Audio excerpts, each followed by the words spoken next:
Yeah. Hey, good afternoon, everyone. And so this is the last Warriors Corner here before rounds complete at AUSA. I'm General Charlie Flynn. I'm the commander of U.S. Army Pacific. I'm going to just take a couple of minutes here to open up before the two MDTF commanders come up here and talk. So I'll get the crowd all lathered up, and then I'll leave. So you can throw the hand grenades at those two commanders. I just want to make 3 points about the MDTF. The first is about the Army, the second is about the Joint Force, and the third is about allies and partners. So first on the Army, the value of the Multi-Domain Task Force is that it's our signature organization that is allowing us to transform through the doctrine that's just published, but also as an organization, it arrived in front of the advanced capabilities that are coming to a theater near you, okay?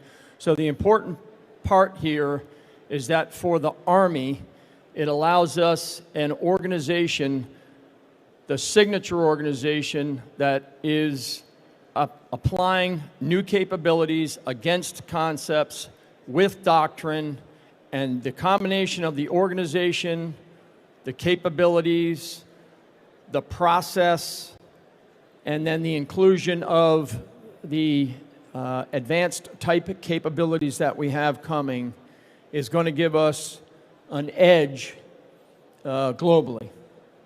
And that's particularly true, I think, in the Indo-Pacific because, the geometry of that geography out there is part of the landscape that we have to deal with. Okay, so to the second point, the Joint Force. The Multi-Domain Task Force is the task force that is going to continue to do the target development for the Joint Force. And it's going to be able to fuse together information at speeds and then be able to share that with other joint assets and other joint capabilities, which puts the Army and the Multi-Domain Task Force as a central and critical role in joint targeting. We support the Joint Force from the land by being able to apply land-based capabilities, land to air, land to sea, land to land, land to cyber, land to space, land to the EMS, etc.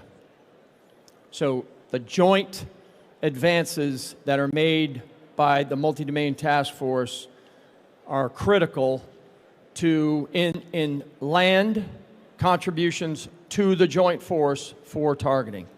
And then the third, allies and partners. So the allies and partners, at least in our region, and I'll use Japan as one, right? Their future operating concept is called cross-domain operations, not too different from multi-domain operations.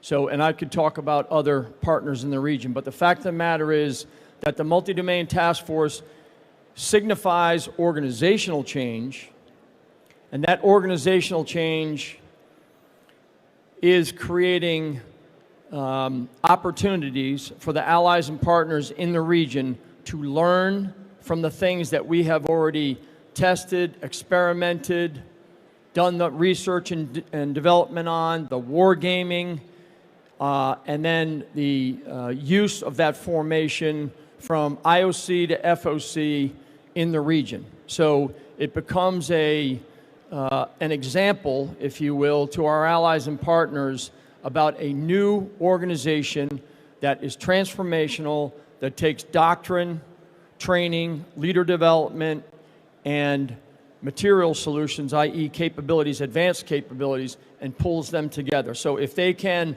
learn, grow, and develop their own organizational solutions based upon their own structures and their own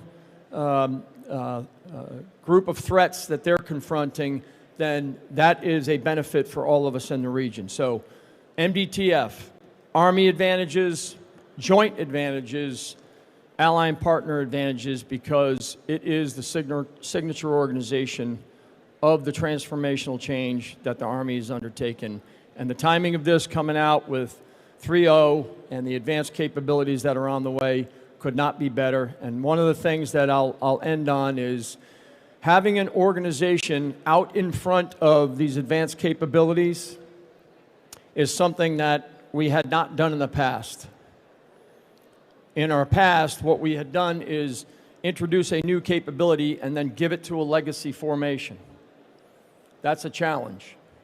In this particular instance, by standing it up early, before the arrival of advanced capabilities, the organization, the adjustment of the organization, which then takes on the ability to do interoperability, the three types of interoperability: human interoperability, technical interoperability, and procedural interoperability. Many of those things have been worked out by the first MDTF because of the organizational change leading the material solutions, the technical interfaces, the joint targeting process. So all those technical and procedural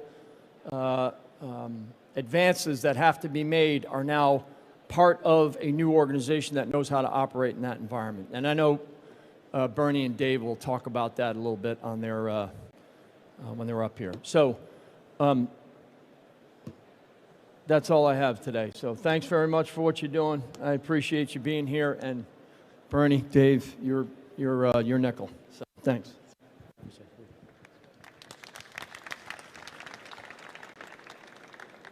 All right, thank you so much, General Flynn, and thank you so much, everyone, for being here for the last Warriors Corner for AUSA, and it's awesome to see so many familiar faces that are out here as well. I'm Bernie Harrington. I am the commander of the 1st Multi-Domain Task Force. I am joined by Command Sergeant Major Eric Oakes, who's my Command Sergeant Major. We are also joined by Colonel Dave Zinn and Command Sergeant Major Slater, who are the command team for 3rd MDTF that recently activated, and they'll talk a little bit about that. I also have with me Lieutenant Colonel Ben Blaine, who has been with the Multi-Domain Task Force really since it was a pilot program in 2017 and has really seen it evolve. So he'll be able to provide some good insight for any questions as we talk about former operations. And we also have our S2, Lieutenant Colonel Al Word, who has also been here for a significant period of time, who will be able to talk about some of that fusion of intelligence and other capabilities as we operate in multi-domain. So really what I want to go through today, and General Flynn kind of hit on many of the topics that we are going to talk about, but there's really 4 things that we'll discuss. First, we're going to talk about our road to where we got to here, how we have transitioned from initial concept on a whiteboard, PowerPoint slide, how we transitioned that to contact in the region, taking equipment, personnel, partnering with our allies and partners and the joint force, and then transitioning that into an initial operating capability.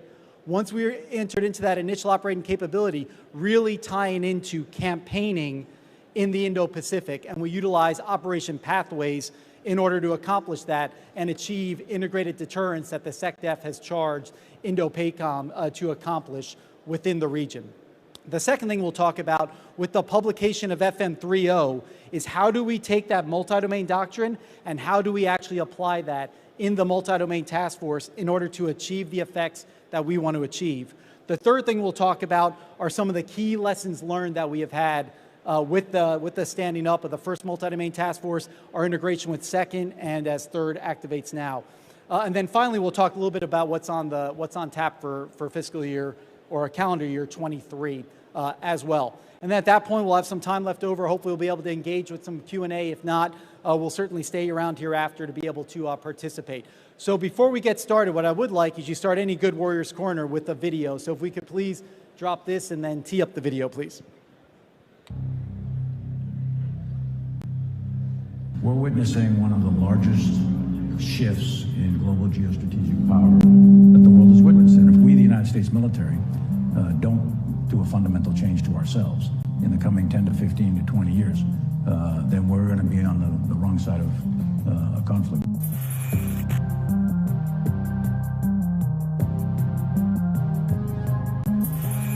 This shift in global strategic power is in part due to the development of adversary anti-access area denial networks and the recent advances in long-range precision fires and effects to prevent unfettered access to global commons. To counter these advancements, the U.S. Army is modernizing its land forces to present asymmetric threats to A2AD systems that typically target capital craft. Multi-domain task forces are the centerpiece for implementing these new approaches, synchronizing non-kinetic effects such as space, cyber, and electronic warfare with traditional kinetic effects.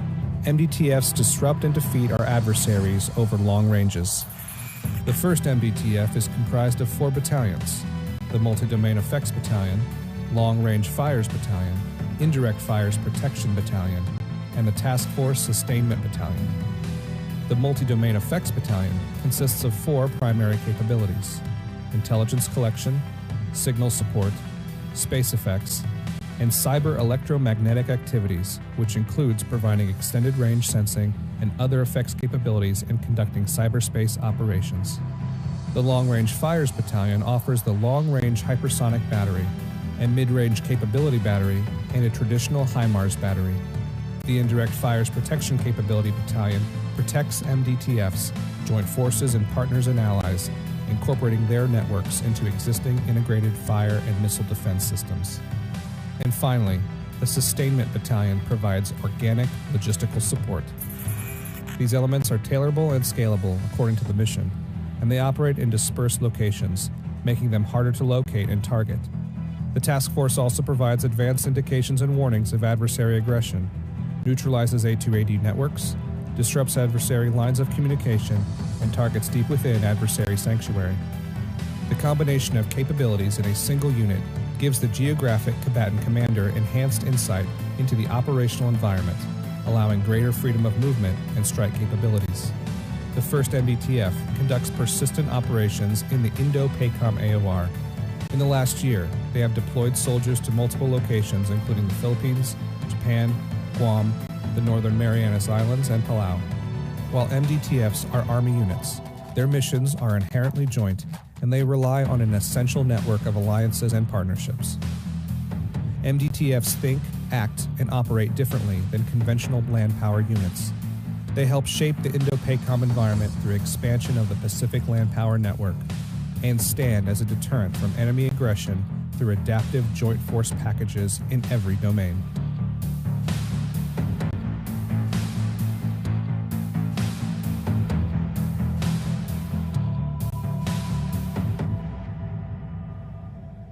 All right, now everyone I know is fired up.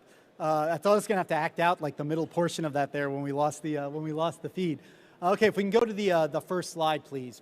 What we're going to talk about is the multi-domain task force and that road that we have taken, really from our initial concept when it was on a whiteboard, it was PowerPoint deep, taking that through contact, getting it into theater, and then pushing it to the first island chain to do some limited experimentation and limiting partnering so that we could then transition that into campaigning. You know, once we were IOC, able to transition that into operation pathways and get persistent in the first island chain. So when we look at the concept initially, you'll see a quote up there from Admiral Harris, who in 2016, actually at AUSA, he was serving as the commander of US Indo-PACOM. And he said, if the joint force is going to be successful about neutralizing an adversary's A2AD network, the Army has to be able to accomplish 4 things. And that is, you have to be able to sink ships, you have to be able to shoot down missiles and aircraft, you need to be able to neutralize satellites, and you have to be able to hack and jam C2 networks. With that, the Army stood up the multi-domain task force, and as General Flynn mentioned, this was ahead of any capabilities that we had, particularly in the materiel space. And it stood up the multi-domain task force specifically to synchronize long-range precision effects, think of that as our non-kinetic capability, and long-range precision fires, think of that as our kinetic capabilities, in order to neutralize portions of that A2AD network and enable that Joint Force Commander to have freedom of action. That is why we exist. Now, with that, what is key to note, and it'll be in one of our lessons learned as well, and General Flynn also mentioned it, is we are an element that is tied to that Joint Force Commander. although we are an Army unit, we wear an Army uniform, we are inherently joint and we support that Joint Force Commander as he or she is trying to execute neutralization of that A2AD network and gain access into that region. And we do that by really combining those long-range kinetic and those long-range non-kinetic effects. With that, so we took that concept and we quickly realized that as we were experimenting with certain materiel, as we were gaining new soldiers, we needed to get them forward into theater. And that's exactly what we did, and we called that our contact phase. And we looked at, one, specifically, how do we test new equipment and see if that is going to be a potential solution for us to implement in neutralizing the A280 network, such as RIMPAC 2018, where we're actually testing a Norwegian naval strike missile to see if that was a potential solution for the Army and the Joint Force.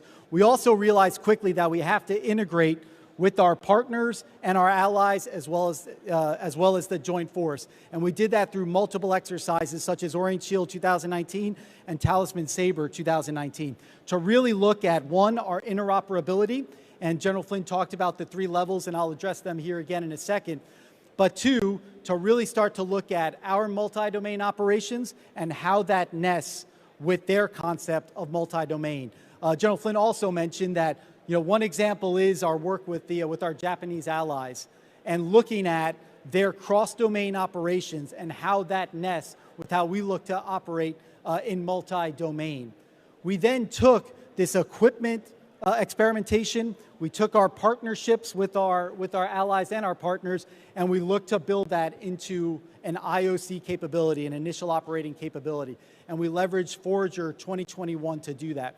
And Forager 21 was the first time in all domains we synchronized live assets, particularly a live space asset, live EW, live cyber, and then tying that with our long-range precision fires. Once that IOC gate was met, we then transitioned into our ability to campaign. And campaigning for the Multi-Domain Task Force is our integration into operation pathways in the Indo-Pacific. And this is tying together at scale operations that are in the first island chain. With those operations, we are leveraging real equipment. We are tying that with highly trained, disciplined, and fit soldiers. And then we are also integrating closely with our allies and partners and having a persistent present forward in order to fuse that integrated deterrence that the Secretary of Defense charged Indo-PACOM with.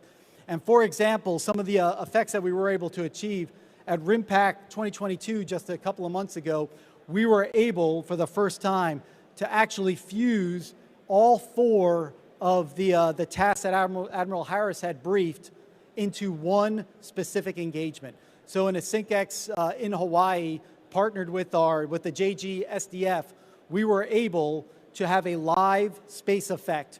While that live space effect was going on, we layered that with a live electronic warfare effect as well. As that was being executed, we have a task-organized offensive cyber team with the Multi-Domain Task Force that was able to do some cyber isolation. As that was being executed, both the JGSDF and the 1st Multi-Domain Task Force conducted long-range precision fires against a training vessel off the coast. And as that was occurring, we had a Mississippi National Guard air defense unit that was task organized to us in order to conduct protection of those assets. So our ability to sink ships, shoot down missiles and aircraft, neutralize satellites, and then hack and jam enemy C2 networks, the capability of doing that forward alongside of our partners and our allies. And this is how we integrate deterrence within the region. Next slide, please. So as we look at our campaigning, the Multi-Domain Task Force right now, within the last 120 days, we have deployed 16 individual multi-domain cells into the region within the first island chain. They're operating across over 10,000 miles of terrain. They're doing that throughout 10 time zones, and they're doing that in support of 5 very distinct operations and exercises that are going on forward. So as we look at how do those multi-domain cells operate, it's really timely that we just released FM 3.0, and how do we assess our doctrine within multi-domain operations. The first thing we look at is our adversary, and our adversary remains the neutralization of that A280 network in theater. As we look at our intelligence collection, we start looking at what elements of that A280 network can we potentially target in order to create a window of opportunity for the Joint Force Commander to have freedom of action. So in this case, we took what would be a surface vessel that is operating somewhere within the South or East China Sea. We do a detailed assessment of that adversary vessel, and we look at what are those access vectors that we can use some of our long-range precision effects and look to disconnect that vessel from the rest of its A280 network and seek to neutralize its capability of conducting the mission that it was given. So in this example, we have multiple, such as line-of-sight radio when it comes to communication and situational awareness. We have potential satellite communications when it comes to navigation. We have radar when it comes to both self-protecting the vessel as well as providing weapon solutions for its radar solutions for its weapons. And then we also have the electromagnetic spectrum that assists in its delivery of its weapons. So what the multi-domain task force looks at is how do we leverage our long-range precision effects in order to electromagnetically isolate this potential vessel from the rest of that A280 network. And in order to accomplish this, we really look at cumulative effects. So across the non-kinetic domain, we look at information operations in order to influence the battlefield. We look at electronic warfare when it comes to EW, when it comes to space, in order to blind and potentially silence the adversary. And then we also look at our cyber to be able to cut off the potential adversary from home station, from its C2 networks, again, to potentially disorient, silence, blind, and influence that capability. In order for us to be able to do that, we are task organized into these small multi-domain cells. We develop multi-domain cells because, as was briefed earlier, the A280 network is originally designed searching for those high-flying aircraft as well as those capital ships. Our ability to build small, lethal, agile teams that are tailorable enables us to potentially deliver those very specific effects against a very specific target. And organically within the multi-domain task force, we do have our space company capability. Multiple space teams that can deploy, do sensing of the environment, understanding what adversaries are using which signals in order to achieve an effect, and then be able to deny and disrupt that effect. We also layer that with our extended range sensing and effects company. Think of our high altitude, long endurance, deep sensing capability. Again, to understand the environment in the electromagnetic spectrum, understand how the adversary is utilizing that electromagnetic spectrum, and then being able to disrupt or deny the adversary from using that, thus causing isolation. And we also have our cyber capability. We have a robust defensive cyber capability, and we often task organize with an offensive capability in order to cut off a potential adversary from home station and be able to help blind, disorient, and confuse that enemy. We layer those effects in tempo and timing for that Joint Force Commander. And what we're trying to achieve is that electromagnetic isolation. The challenge here is being able to align those capabilities and those authorities to work that timing and tempo. And it's something that we work forward in theater during every operation. If electromagnetic isolation is achieved, we then do a BDA assessment. Has that neutralized that target from the remainder of that A280 network? If it has not, we also provide the option to the Joint Force Commander of a potential kinetic strike option. If that target is electromagnetically isolated, that Joint Force Commander can choose to strike, or he can choose to execute a pulse operation. He can also have that target at a position where the round that you may shoot kinetically has a higher chance of delivering that effect onto that target. For our kinetic effect capability within the multi-domain cells, we have 3 organic capabilities. First is HIMARS. As we look to field the precision strike munition, you're looking at ranges up to 500 kilometers in order to provide that kinetic effect. We're also fielding in 2023 a mid-range capability. Think Tomahawk, think SM-6, up to ranges of approximately 1,000 kilometers. And then we also have our long-range hypersonics capability, which fielded this past year, and that has capabilities up to approximately 3,000 kilometers.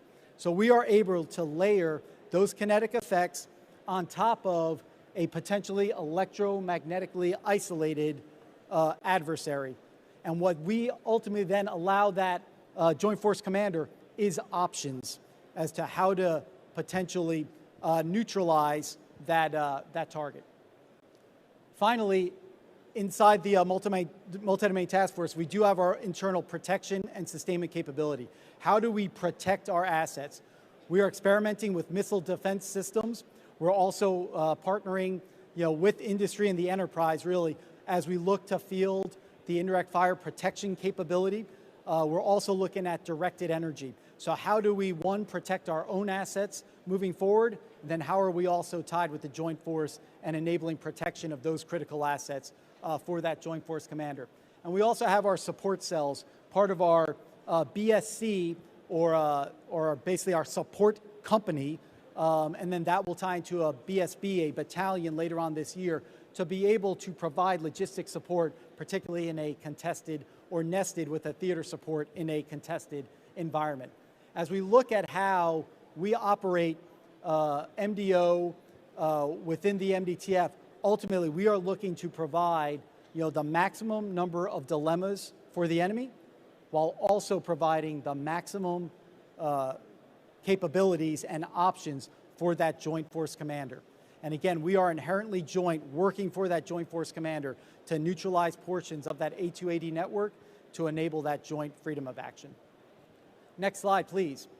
So as we look at where we have been and where we are going, really 5 main lessons that I would like to share. The first we've already mentioned twice, and that is the MDTFs are a joint force enabler. Again, although we wear an Army uniform, we are specifically tied with the joint force to create joint effects. The second lesson learned is our experimentation and exercises are not binary. So this goes to General Flynn's point of we need to stand up this organization and then be able to pull in the material that we believe may be useful to achieve our effects. Every exercise we do has some form of experimentation. And every time we experiment, we are looking to push that forward into an exercise in the first island chain to see how that is affected in the actual environment that we are expected to operate in. And that has been very helpful. The next point is interoperability. One with our joint force, but also with our allies and partners. And General Flynn also mentioned this earlier, where there are those 3 levels of interoperability, or 3 types of interoperability that we look at. As we look with our partners and allies, the first is that human interoperability. Us sitting side by side, our allies and partners, and coming up with creative solutions for the Joint Force Commander to achieve the effect that he or she is trying to achieve. Second is that technical interoperability. How do we take targeting data, intelligence data, collection data, and are we able to share that from the partner to the U.S., and from the U.S. to the partner, and continuing to look at opportunities to be able to share that information. And then finally, it's the procedural interoperability. With every exercise we do, we codify those procedures that we use into a standard operating procedure, an SOP, that we then use as the baseline for the next operation. As we do that, we realize the 4th lesson, which is that the MDTFs are critical to interior lines within the AO, particularly to counter the adversary's mass and his magazine depth. For those that were at the Contemporary Military Forum yesterday with General Flynn, he talked about the 3 advantages that an adversary has. It is mass, it is that magazine depth, and it is the ability to operate on interior lines. It is very hard to close that gap with mass and with magazine depth, but our ability to start creating interior lines assists that joint force. And we do that by operating persistently forward. years ago when we used to stand up, it would be episodic. We would deploy to an exercise, finish the exercise, and come back to home station and await the next exercise. Now, as we build trust and confidence with our partners and allies, we deploy to an exercise, and then we stay, partnered with that partner throughout that interim time between one exercise to the other. That allows us to have personnel that are forward. It allows us to have equipment that is forward. And most importantly, it also allows us to establish those networks forward for our fires, our intel, and our collection to be able to share that information and to be able to push additional assets forward without having to set up that network. And finally, as Dr. Carlin mentioned yesterday at the CMF, the feedback loop is a critical aspect. And how do we know that we are having the effect in integrated deterrence that we want? And that is something that is hard to measure. But one area that we are seeing some promise is, as we are conducting these persistent operations forward, the scale and the scope of these operations continue to increase. The duration also increases as our partners and our allies ask us to continue our presence in between exercises in various nations. And with that continued growth, I think we're seeing some optimistic, we see integrated deterrence really taking root in theater. Next slide. So as we look at those lessons learned, where are we going as we look forward to 2023? And we are continuing our campaign really supported with Operation Pathways. At home station, we're going to field our mid-range capability in 23. We're also going to start fielding our all-up rounds as part of our long-range hypersonic weapon. We're going to continue our campaign with multiple exercises in multiple nations to include Northern Edge, Orient Shield, Tiger Bomb, and Talisman Sabre. We are also looking to experiment forward with Project Convergence. As we look at every exercise being an experiment and every experiment being in an exercise, we're also looking at taking Project Convergence with JMC and really pushing that forward into theater so we learn those lessons within the First Island chain to be able to inform future decisions.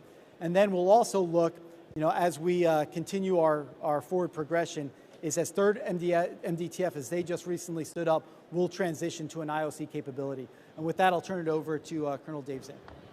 Hey, good afternoon. I'm Colonel Dave Zinn, Commander of the Army's 3rd and newest multi-domain task force. We activated in 23 September at Fort Shafter, Hawaii. That was roughly 3 weeks ago. Thank you very much. I have just a few comments to highlight. Our activation reflects the Army's commitment to the Pacific as our nation's priority theater. We no longer have just one MDTF in the Pacific. We now have 2. We bring increased capacity and complementary capability to the joint force in the Pacific. And so the analogy I think of is a collection of archers and a quiver of arrows. So the Navy archers, they have some Navy arrows, and they can choose to release those arrows. And then the Air Force archers, well, they have some Air Force arrows. And our first multi-domain task force, they have some Army arrows in that quiver. And so what we bring our additional arrows to the quiver. That's the increased capacity. And then our arrows have different effects. And that's the complementary capability that we bring. We are building faster. We are very lucky to work with outstanding teammates in both the 1st and the 2nd multi-domain task force. So we collaborate very closely. They have provided lessons learned on things that have went well, and we appreciate that. And also on some of the challenges that they've faced, and we appreciate that also. And collectively, those lessons learned will enable us to build quicker. We are on the cutting edge of the ongoing Army transformation. We are not an experimental formation, we're an operational formation. We do look forward to the opportunity to integrate experimentation in all of the operations that we do throughout the Pacific. I look forward to the opportunity very soon to operate forward inside the first island chain, alongside our teammates in the first multi-domain task force, alongside and with our allies and partners as part of the joint force And again, I'm humbled and honored to be here, and I look forward to the opportunity to answer some of your questions. All right, with that, if our panel members can come on up, I think we have a few minutes to be able to answer some questions, so please, yes. Oh, thank you. Gina Cavallero from Army Magazine. How many people are in a cell? How big is a cell? So a cell, it'll vary based off of that capability that you are trying to achieve. It could be as small as a 2 to 5 soldier team that is providing a very specific effect that might be non-kinetic, or it could be a company or a battery task force that is providing long-range precision fires. It really depends on what that Joint Force Commander is trying to achieve, and then we tailor it specifically for that mission.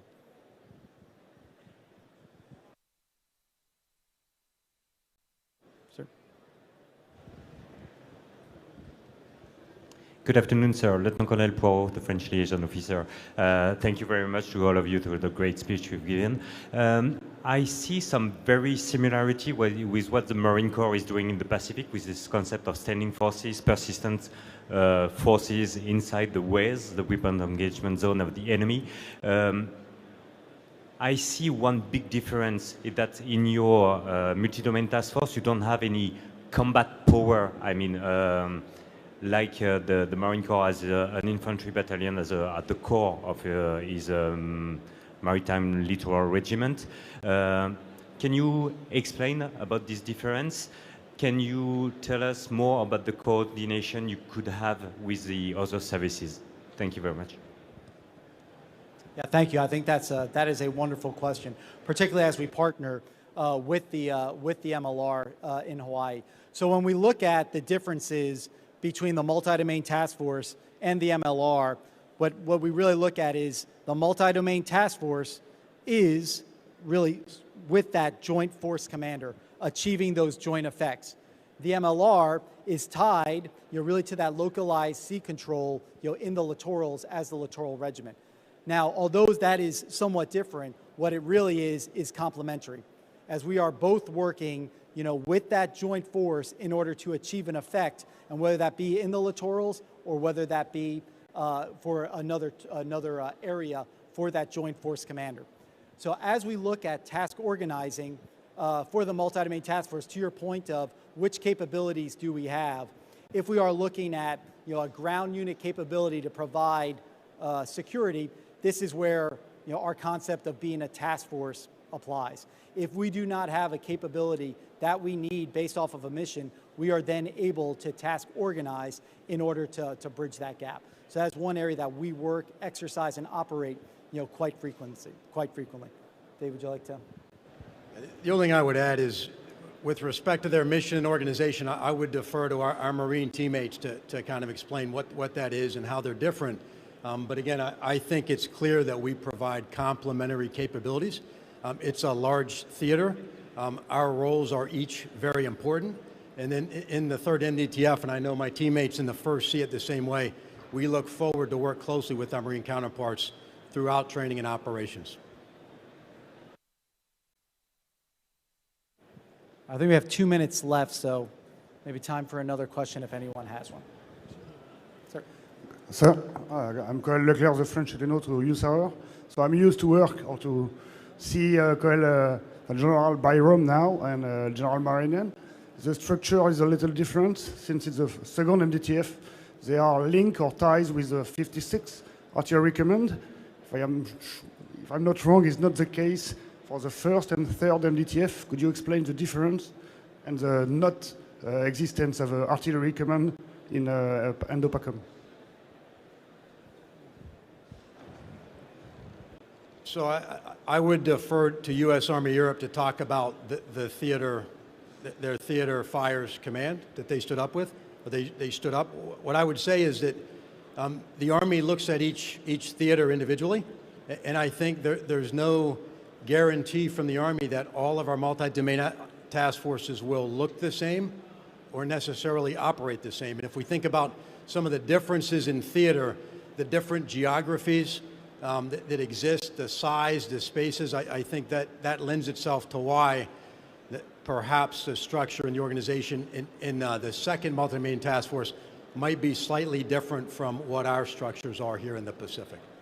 That's exactly right. My apologies, I didn't fully hear that, the question. But I could not agree more with Colonel Zinn's response in regards to each one of these task forces will be tailorable based off of the joint force that they are supporting and to achieve the effects of that joint force commander.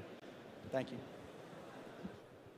Okay, with that, again, I really appreciate everyone's time, to come out to the last Warriors Corner for AUSA 2022. It's really been an honor to be a part of this event, and we really look forward to continue to work with our joint force, with our Army force, and really our industry partners as well moving forward. So thank you very much.